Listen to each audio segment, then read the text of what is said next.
జై శ్రీమన్నారాయణ.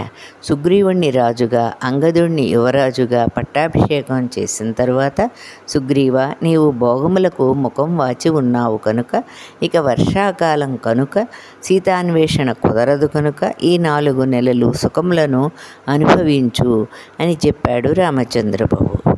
సీతాన్వేషణ తరువాత చేద్దువు గాని అనగానే సుగ్రీవుడు వెళ్ళాడు.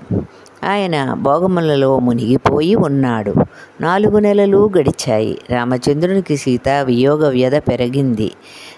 రామచంద్రుడు లక్ష్మణస్వామి వైపు తిరిగి, లక్ష్మణ, ఈ సుగ్రీవుడు కూడా అందరిలాంటి వాడేనా?